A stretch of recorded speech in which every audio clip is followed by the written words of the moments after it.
My son said he wasn't expecting me for Christmas, so I canceled the cottage mortgage in Muskoka. For years, I poured my blood, sweat, and pension into that lakeside dream, believing it was for family, for love.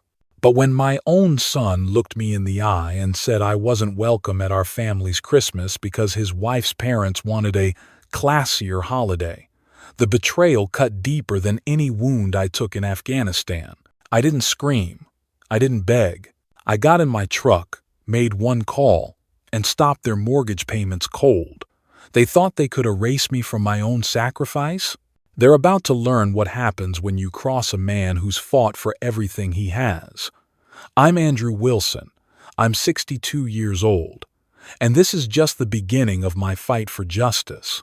My son said he wasn't expecting me for Christmas, so I canceled the cottage mortgage in Muskoka. I gave everything, my pension, my scars, my sleepless nights from Afghanistan, to build that lakeside haven for my son, believing it held our family's heart. But when he stared into my eyes and spat that I wasn't welcome at Christmas, that his wife's elite parents demanded a refined holiday without my soldier's stench, the pain tore through me like shrapnel, deeper than any wound I've ever known. My heart shattered, my sacrifices mocked. I didn't cry. I climbed into my truck, dialed the bank, and ripped away their mortgage with one call. They thought they could bury me? They'll feel the wrath of a man who survived hell. I'm Andrew Wilson.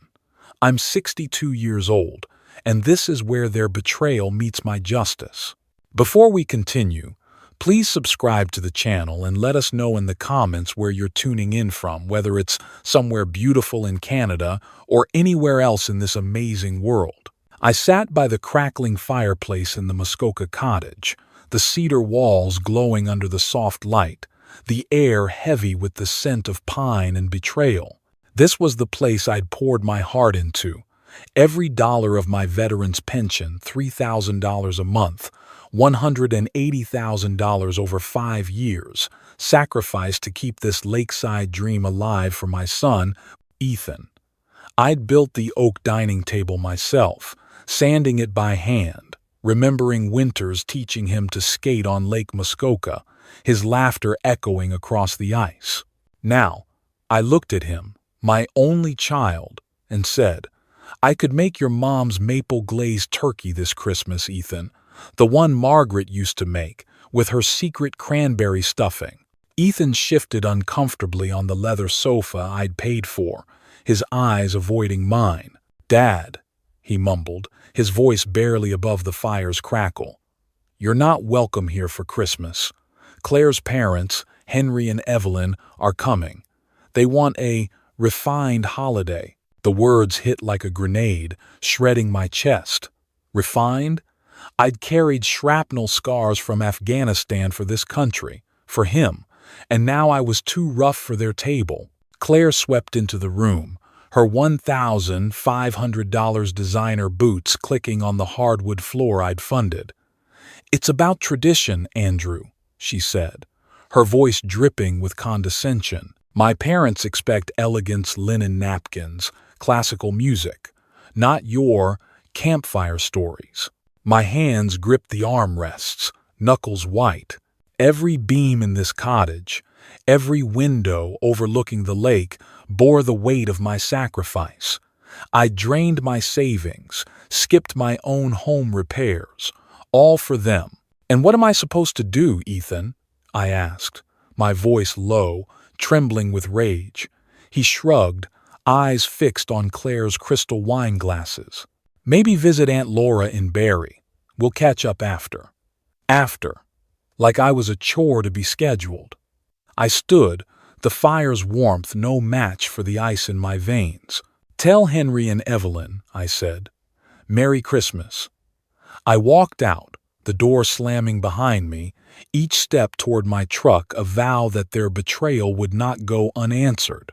I'm Andrew Wilson, and I was done being their doormat. The December wind howled outside my Huntsville home, 50 kilometers from the Muskoka cottage I'd once believed was the heart of my family. I sat alone at my scarred kitchen table, the silence heavier than the shrapnel I'd carried in my shoulder since Kandahar.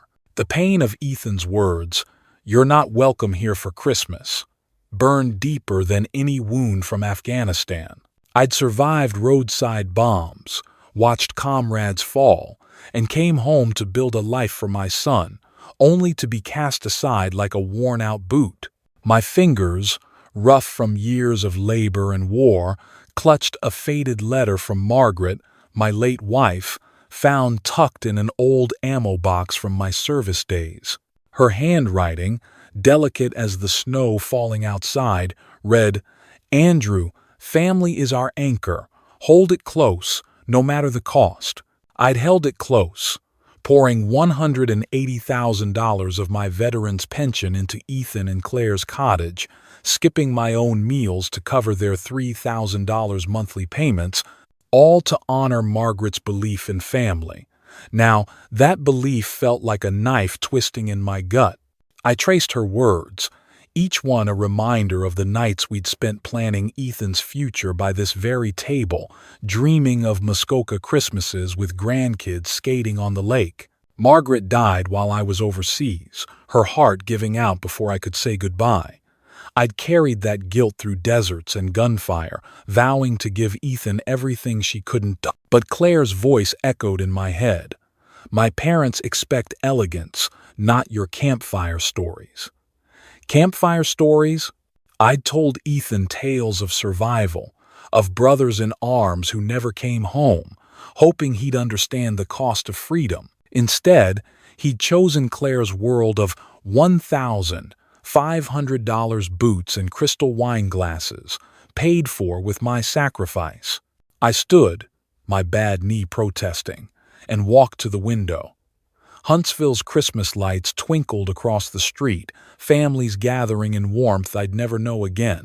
The letter crumpled in my fist as Claire's condescension replayed. A refined holiday. My service medals, tucked in a drawer, seemed to mock me honors from a country I'd fought for, yet I was too unrefined for my son's table. I'd rebuilt this house after the war, every nail driven with love for Margaret and Ethan, but now it felt hollow, like the bunkers I'd slept in overseas. "What would you say, Margaret?" I whispered, my voice cracking. "You told me family was everything, but they've made me nothing. The phone buzzed on the counter, Claire's name flashing like a warning flare. I answered, my jaw tight. "Andrew," she said, her tone sharp as a bayonet, "you need to understand our position. My parents, Henry and Evelyn, have standards. They don't want your rustic traditions ruining their Christmas. It's not personal." "Not personal?"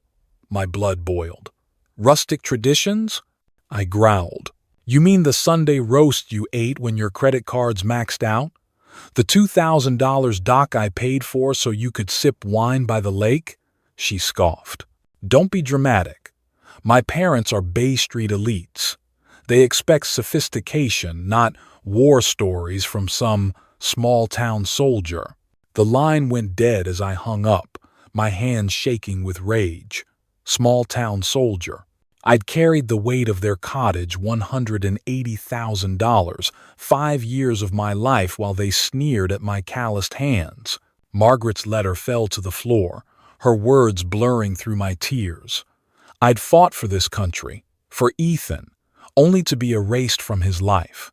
The pain was a living thing, clawing at my chest, worse than the day I learned Margaret was gone. But in that agony, something hardened. I wasn't just a father betrayed, I was a soldier who'd survived worse. Claire, Ethan, Henry, Evelyn, they'd learn what happens when you spit on a man's sacrifice. I'm Andrew Wilson, and my war wasn't over yet. The December cold bit at my knuckles as I gripped the steering wheel of my old Ford pickup, driving the 50 kilometers back to Huntsville from the Muskoka cottage that no longer felt like home. Ethan's betrayal, "You're not welcome here for Christmas," and Claire's venomous words, "small-town soldier," burned hotter than the heater blasting against the frost on my windshield. I'd given them everything, $180,000 of my veteran's pension, 5 years of $3,000 monthly payments, my own dreams deferred to keep their lakeside fantasy afloat. Every sacrifice I'd made, skipping new tires for my truck, eating canned soup to save a buck, mocked me now, a fool who thought family meant loyalty. But I wasn't just a grieving father or a worn-out curb-in. I was Andrew Wilson, a man who'd stared down death in Afghanistan and come out standing. They'd crossed a line, and I was done bleeding for their ingratitude. I pulled into my driveway, the cracked asphalt a reminder of the repairs I'd postponed while funding Claire's $2,000 dock and Ethan's polished cedar deck. Inside, my Huntsville home was quiet, the walls echoing Margaret's absence. Her letter, still crumpled from last night's anguish, lay on the kitchen counter, its words, "Family is our anchor," now a cruel irony. I sat at my desk, pulling out bank statements, each one a testament to my stupidity. $3,000 transferred every 15th, $36,000 a year, $180, 000 total, not counting the $40,000 down payment I'd scraped from my home equity loan. The numbers screamed betrayal louder than Claire's sneers. I'd refinanced my own house, taken on debt at 62, all for a son who'd traded me for his wife's Bay Street in-laws. My phone rang, Claire's name flashing like a taunt. I let it ring, but her voicemail cut through the silence. "Andrew, you need to pick up my parents from North Bay Airport tomorrow. Flight 228 lands at 1 p.m. Don't mess this up." Her tone was sharp, like I was her hired help, not the man who'd bankrolled her Muskoka lifestyle. I deleted the message, my pulse pounding. Pick up Henry and Evelyn? The same people who thought my war stories were too rustic for their Christmas? My mind flashed to Kandahar, to nights under fire, promising myself I'd survive for Ethan. Now, he'd let Claire and her parents erase me from his life. I grabbed my phone and dialed my bank, the automated system offering options in English and French, a small nod to the Canada I'd fought for. "Customer service," I said, my voice steady despite the rage boiling inside. "This is Sarah," a calm voice answered. "How can I help you, Mr. Wilson?" I didn't hesitate. "I need to cancel an automatic transfer. $3,000 monthly to Scotiabank, account ending in 8,912. Sarah typed. Her keyboard clicks loud in my ear.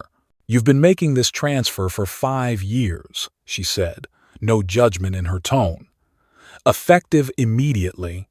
I looked around my kitchen, at the peeling paint I couldn't afford to fix, the leaking faucet I'd ignored while Claire bought $1,200 patio furniture. "Immediately," I confirmed. "Done," Sarah said. "Anything else?" "No," I replied, the word tasting like liberation. "That's everything." I hung up, the silence in my home now charged with purpose. The cottage mortgage was their problem now, and I wasn't done. Claire's voicemail replayed in my head, her demand for an airport pickup like a general barking orders. I pictured Henry and Evelyn with their tailored coats and Bay Street arrogance, expecting me to haul their luggage while they planned their refined Christmas without me. My jaw clenched. I wouldn't be there. Let them stand in the North Bay cold, their egos as brittle as the December ice. The phone rang again, Claire, relentless. I answered this time, ready to draw blood. "Andrew," she snapped, "you'd better be at the airport tomorrow. My parents don't do taxis." I laughed, a low, bitter sound. "Claire, I've paid $180,000 for your cottage, your dock, your damn wine glasses. I'm not your chauffeur." She gasped, then recovered, her voice icy. "You're pathetic, Andrew. A washed-up soldier clinging to old war stories. My parents deserve better than your low-class presence." Low class. The word was a slap, but it only sharpened my resolve.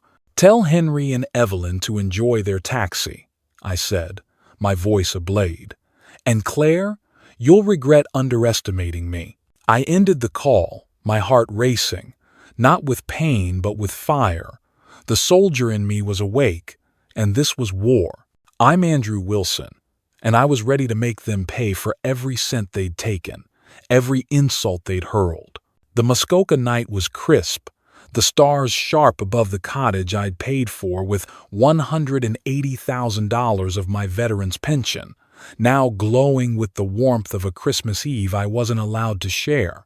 I drove the 50 kilometers from Huntsville, my old Ford pickup rattling over the snowy roads, my briefcase heavy with the truth, bank statements, receipts, and a damning Muskoka Times article that painted me as a heartless old soldier who'd abandoned Claire's parents, Henry and Evelyn, at North Bay Airport. Claire's words, "washed-up soldier," and Ethan's silence had fueled a fire in me, one forged in Afghanistan's deserts and now burning for justice. I'd canceled their $3,000 monthly mortgage payments, left Henry and Evelyn stranded in the cold, and tonight I'd make them face the man they'd tried to erase. I parked across from the cottage in Bracebridge, its cedar exterior lit by fairy lights, cars crowding the driveway like a Bay Street gala. Through the frosted windows, I saw figures laughing, clinking glasses, oblivious to the storm about to break. I adjusted my navy suit, Margaret's favorite, worn last at her funeral, and gripped my briefcase, its contents meticulously organized. 5 years of bank transfers, $36,000 annually, $40,000 down payment, all highlighted in red. The Muskoka Times article, with my photo and Henry's lies about frigid conditions and my erratic behavior, was annotated in my handwriting, each falsehood circled. I wasn't here to beg. I was Andrew Wilson, a soldier who'd faced worse odds and won. The front door was unlocked. Claire's boast about Muskoka's safety, bought with my money. I stepped inside, the warmth of the cottage hitting me like a betrayal, the scent of roasted turkey and pine mingling with Claire's $200 candles. Laughter spilled from the dining room, where 1-2 guests sat around the oak table I'd built. "Evelyn, your holiday decor is divine," a woman's voice trilled, followed by Henry's smug chuckle. I strode in, briefcase in hand, and the room fell silent, forks frozen mid-air. Claire's wine glass trembled, Ethan's face drained of color, and Henry's eyes narrowed like a predator sizing up prey. Evelyn gasped, her pearl necklace glinting under the chandelier. "Good evening, everyone," I said, my voice steady as steel, placing my briefcase on the mahogany sideboard I'd paid for. "I hope I'm not interrupting your refined Christmas." Claire stood, her designer dress swishing. "Andrew, this is outrageous. Leave now." I ignored her, opening my briefcase with a deliberate click. "Before you enjoy this feast, you should know who paid for it." I began distributing packets, bank statements, receipts, the article each guest receiving their own copy of the truth. 5 years, $180,000 in mortgage payments, $40,000 down payment, $2,000 for that dock out back, all from my pension, while I ate canned soup to make ends meet. The guests' faces shifted curiosity, then shock. A man in a cashmere sweater flipped through the documents, his jaw tightening. "Claire, is this true?" he asked. Claire stammered, "It's complicated." Andrew offered to help. I cut her off, holding up the Muskoka Times. Complicated or a lie? This article, planted by Henry, calls me unstable, says I abandoned them in a storm. It was 10 degrees Celsius and sunny. They banned me from this table because my war stories weren't elegant enough. Evelyn clutched her napkin, her voice shrill. "You're twisting everything, Andrew." I stepped closer, My eyes locked on hers. Twisting? You ate my food when your bank account was empty, Evelyn. You stood on my dock, sipped wine from my money, then called me low class. The room was a graveyard, the only sound the rustle of papers as guests read my evidence. Henry stood, his face ashen. You have no right to barge in here. No right, I snapped, my voice ablade. I built this cottage with my blood and sweat, and you dared to erase me from my son's life. Ethan whispered, Dad, please. But his voice was drowned by a woman's gasp. This is unconscionable, Claire. Oh. The chandelier's light caught the horror on their faces, their perfect Muskoka Christmas crumbling like ice under a skate. I'd exposed their hypocrisy, their lies, and the room knew it. Enjoy your dinner, I said, snapping my briefcase shut. It's the last one my money will buy. I turned, my boots echoing on the hardwood, leaving behind a table of stunned faces and a family unmasked. I'm Andrew Wilson, and I'd just begun to fight. The Muskoka Christmas lights faded in my rearview mirror as I drove back to Huntsville, the echo of my confrontation at the cottage still ringing in my ears. I'd left Claire, Ethan, Henry, and Evelyn exposed. Their lies laid bare before their guests, but the fire in my chest burned hotter. They'd tried to bury me with that Muskoka Times article, branding me a reckless old soldier who'd stranded Henry and Evelyn at North Bay Airport in a fabricated winter storm. My $180,000 in cottage payments, my sacrifices as a veteran, meant nothing to them. But I wasn't done. The soldier in me, forged in Afghanistan's crucible, knew one truth. A war isn't won in a single battle. I'd take this fight to my brothers in arms, to the heart of the community that understood sacrifice. I'm Andrew Wilson, and I was about to make their betrayal a public reckoning. 3 days later, the 27th of December, I stood in the Huntsville Legion Hall, 5 kilometers from my home, facing 200 Kerbin gathered for a post-Christmas gathering. The room smelled of coffee and cedar, the walls lined with photos of soldiers, men and women who'd given everything for Canada. My briefcase, now a weapon of truth, held the same documents I'd shown at the cottage. Bank statements proving $180,000 in payments, the $40,000 down payment, and the Muskoka Times article with Henry's lies circled in red. I stepped to the podium, my service medals pinned to my jacket, their weight grounding me. Brothers and sisters, I began, my voice steady but raw. I fought for this country, for my son, Ethan.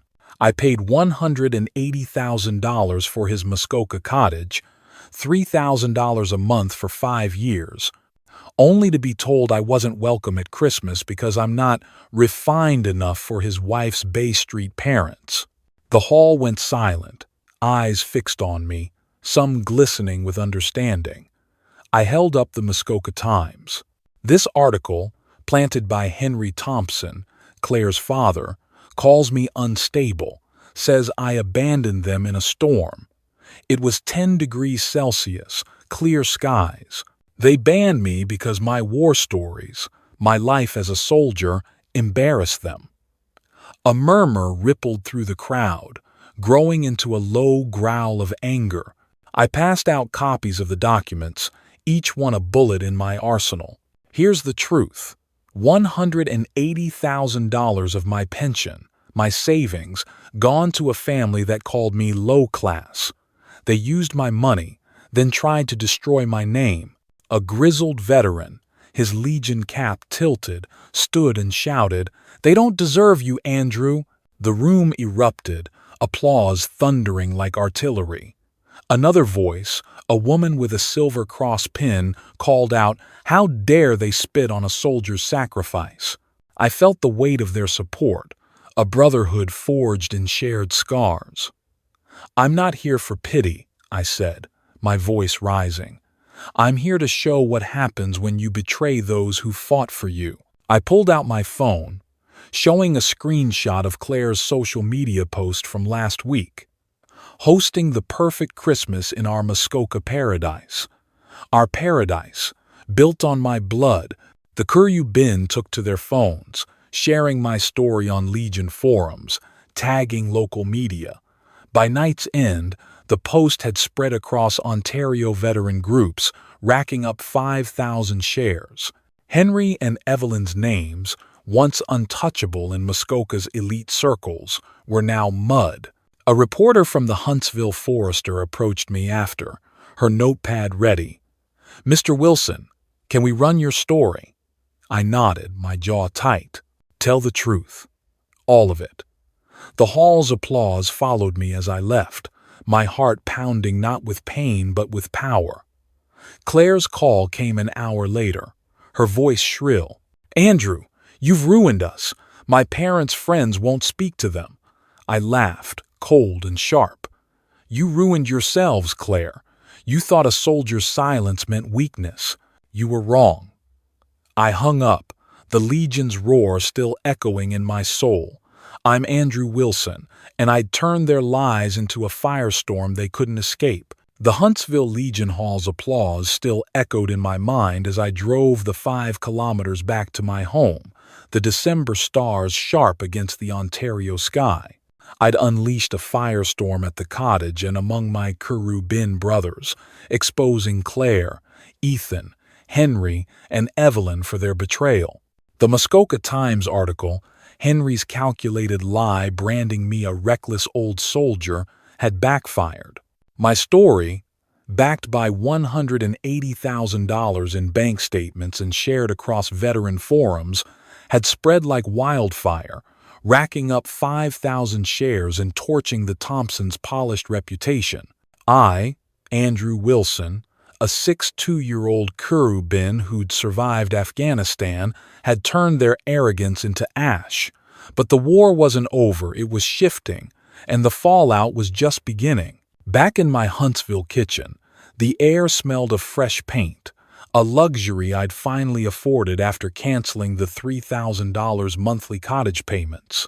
The peeling walls, once a reminder of my sacrifices for Ethan and Claire's Muskoka dream, were now smooth, a testament to my reclaimed freedom. My phone buzzed relentlessly. Claire's number, then Henry's, then an unknown caller, likely Evelyn, desperate to salvage their crumbling social standing. I ignored them, pouring a cup of Tim Hortons coffee, its warmth a stark contrast to the cold rage that had driven me. The Huntsville Forester had published my story that morning, headlined, "Veteran Betrayed, Muskoka Family's Lies Exposed."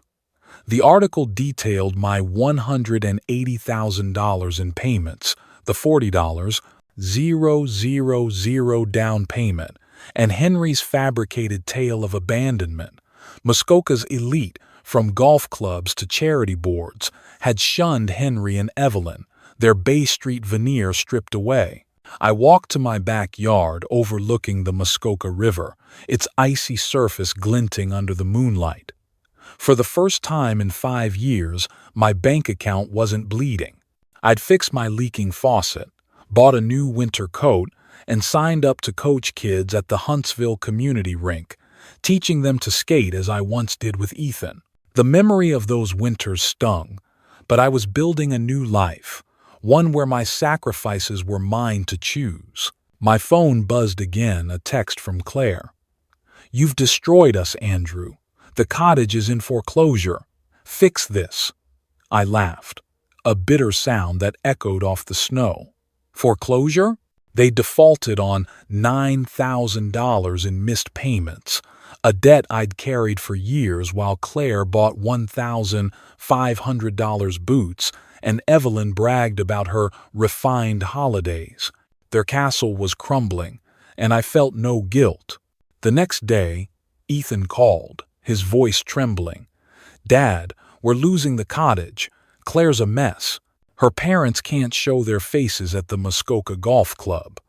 I leaned against my counter, the same one where I'd read Margaret's letter, her words about family now a distant ache. "Ethan," I said, my voice low but firm. You chose Claire's world over me. You let them call me low. Class, let them erase me from Christmas. What did you expect? He stammered. I didn't know it'd go this far. I thought you'd always be there. Always be there, like a bank machine, not a father. You thought wrong, I replied. You'll have to face the consequences, like I faced yours. I hung up, my heart heavy but unyielding. I stepped outside, the Huntsville air crisp with the promise of a new year. I'd started volunteering at the Legion, organizing fundraisers for Bin families, something I'd never had time for while funding Claire's $2,000 dock and Ethan's cedar deck. The community rink was alive with kids' laughter, their blades carving the ice I'd once shared with my son. I wasn't the broken soldier Claire had mocked. I was Andrew Wilson, rebuilding my life, brick by brick, while their Muskoka fantasy sank under the weight of their own lies. The battle had shifted, and I was winning not with vengeance, but with freedom. I'd face Ethan again, but on my terms, and the cottage would never be my burden again. The Huntsville spring air carried the scent of budding maples, a stark contrast to the December chill that had cloaked my war against betrayal. The Muskoka cottage, once a symbol of my $180,000 sacrifice for Ethan and Claire, was now a fading shadow, its fate sealed by a foreclosure notice for $9,000 in unpaid payments.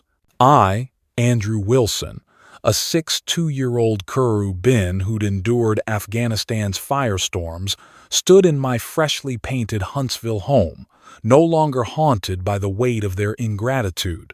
The Muskoka Times article, Henry's venomous attempt to paint me as a reckless old soldier, had been drowned out by the truth, amplified by 5,000 shares across veteran forums and a Huntsville Forester expose. Henry and Evelyn's Bay Street facade had crumbled, their Muskoka Golf Club membership revoked, their social circle reduced to whispers of shame. I'd won, not with vengeance, but with the unyielding truth of a soldier's heart. Yet, the victory felt hollow as I stood by the mantel, Margaret's photo gazing back, her letter about family, our anchor, a quiet reminder of what I'd lost. Ethan's betrayal, Claire's sneers about my low-class war stories, and Henry and Evelyn's elitism had cost me 5 years and $180,000, but the deeper wound was the son I'd raised now, standing on the other side of a chasm. My phone buzzed Ethan's name, the first call since our last tense exchange. I answered, bracing myself. "Dad," he said, his voice raw, broken. "The cottage is gone. We got the final notice. Claire's leaving me. Her parents blame me for their humiliation." I leaned against the counter, the same one where I'd read Margaret's letter months ago, and let his words settle. "Ethan," I said, my voice steady but heavy, "you let them erase me from your life. You chose their refined Christmas over your own father. What did you think would happen?" It choked back a sob. "I was wrong, Dad. I should have stood up to Claire, to her parents. I didn't know how much you gave $180,000, the down payment, everything. I'm so sorry. Sorry." The word hung between us, too small for the years I'd spent eating canned soup to fund their $2,000 dock, their $1,500 boots. "Sorry doesn't bring back those years, Ethan," I said, my tone firm but not cruel. "It doesn't erase the nights I sat alone, wondering why my son thought I wasn't good enough." He whispered, "Can we fix this? Can I have my dad back?" I paused, Margaret's smile watching me. "I forgive you," I said, meaning it. "But forgiveness isn't a free pass. If you want me in your life, you build it from scratch. No more lies, no more Claire's parents dictating who I am. You respect me, or you get nothing." Ethan's silence was heavy, but I heard a shift, a crack in his pride. "I'll try, Dad. I'll do better." I nodded to myself, the Huntsville sun streaming through my window. "Then start now," I said. "Figure out your life without my pension propping you up." I hung up, my heart lighter but guarded. I'd spent too long as their bank machine, but I was done. My life now was coaching kids at the Huntsville rink, 2 kilometers from home, teaching them to skate with the same patience I'd once shown Ethan. I led Legion fundraisers, raising $5,000 for Bin families, my brothers-in-arms cheering me on. Every Sunday, I dined with Aunt Laura in Barrie, 100 kilometers away, her laughter filling the void Ethan had left. The lesson was clear. Respect isn't owed, it's earned. As a Bin, I'd fought for Canada, but I'd learned to fight for myself too. Never again would I let anyone family or not trample my worth. Muskoka's spring bloomed around me, the river sparkling with promise, and I was free to live for those who valued me. I'm Andrew Wilson, and my future was mine to shape. The Muskoka spring has settled into my bones, its quiet promise of renewal a far cry from the December storm that tore through my heart. I'm Andrew Wilson, a 62-year-old Bin who fought in Afghanistan and then fought for my dignity against my son Ethan's betrayal, Claire's arrogance, and Henry and Evelyn's elitism. Their Muskoka cottage, built on my $180,000 sacrifice, now stands empty, a foreclosure notice pinned to its door. But I've found something stronger than their lies, my truth, shared with the Huntsville Legion and carried by 5,000 voices across Ontario's veteran community. Margaret's letter taught me family is an anchor, but only for those who lift you up, not drag you down. I've rebuilt my life, coaching kids on the Huntsville rink, dining with Aunt Laura in Barrie, and standing tall with my brothers in arms. This isn't just my story, it's a call to every Bin, every soul who's been cast aside, to fight for your worth. If my journey resonates with you, if you've ever felt the sting of betrayal or the weight of sacrifice ignored, join me. Hit that like button to honor the truth we've shared. Drop a comment on Maple Revenge. Tell me your story, your fight, your scars. What did you do when someone tried to erase your value? Subscribe to Maple Revenge to stand with us, to hear more stories of resilience from Bin and families across Canada. Share this video with your brothers in arms, your community, because together we remind the world that respect is earned, not owed. I'm Andrew Wilson, and I'm here, still standing, ready for the next chapter. Will you stand with me?